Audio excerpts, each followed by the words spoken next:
My mom would be at all my sporting events. Let's say I was playing football, okay?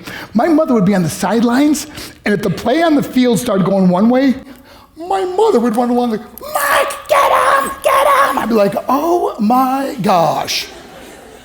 I'd get in the huddle with the other guys. They go, Mark, is that your mother? I go, no, I never saw her before in my life. See, the greatest gift my mother ever gave me, she believed in me. I have overdosed on drugs on 3 occasions where I should have been dead.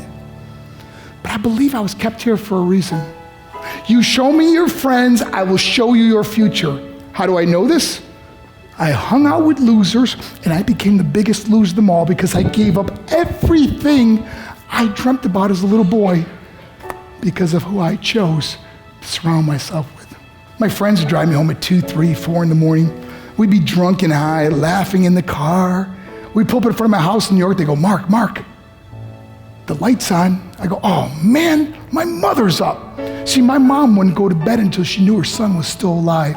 I'd walk in, she'd say, hi, Mark, how was your night? I go, it's good, Mom, I'm just gonna go to bed. She goes, can I talk to you for a minute? I go, Mom, I'm tired, I'm just gonna go to bed. She goes, Mark, I haven't seen you all day and all night. Can I please talk to you? I said, man, just leave me alone. You bug me. I'd slam my bedroom door on the one person who believed in me.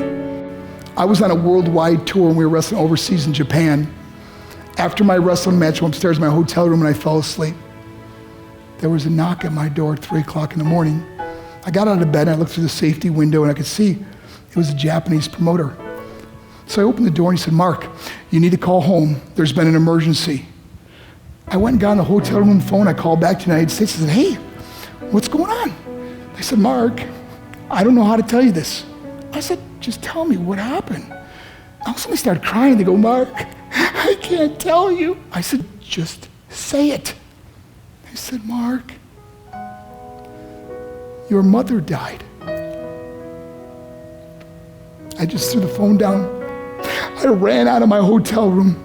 I took the elevator to the lobby, and when the doors opened up, I just ran out into the street.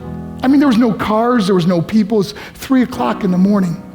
And I walked down the middle of a street in Hiroshima, Japan, and I remember looking up and just saying, Mom, I am so sorry. I flew home for her funeral, and I was so nervous to walk up to her casket, so I just stood way in the back. And I kept looking from a distance. I kept thinking to myself, Mom, please wake up. Please get up. And then I finally got the nerve to walk up to her. And as I got closer, I could see my mom for the first time. I mean, she was so beautiful. She was dressed in white. I mean, she looked like an angel. And I just stood over it. I said, Mom, you are my hero. Everything I am, everything I hope to be was because of you. You loved me so much. You gave me a life. You're the only one that ever believed in me. How did I repay her? By getting drunk, by getting high, by getting stupid, by hanging out with losers? For what? All she ever wanted to do was talk to me. I wish I could talk to you now, Mom. I wish you could see what I'm doing. Why couldn't I have been a better son? We are defined by our choices. But if you surround yourself with people involved in drugs and alcohol and pills, it's a dead end. I'm not here to preach to you. I'm here to tell you I lived that life. It leads to broken hearts, broken relationships, broken dreams, and death. For what? To get high? If you have a mother or a father, when you go home, tell them how much you love them. See, my whole life was about being rich and famous. I had to be a millionaire. I had to win the race. I had to win the race at the expense of my marriage, my family, my friends. For what? To be all alone in the world? I learned what is truly important, and that is how precious this gift of life is, and our families, and how quickly it can be taken away.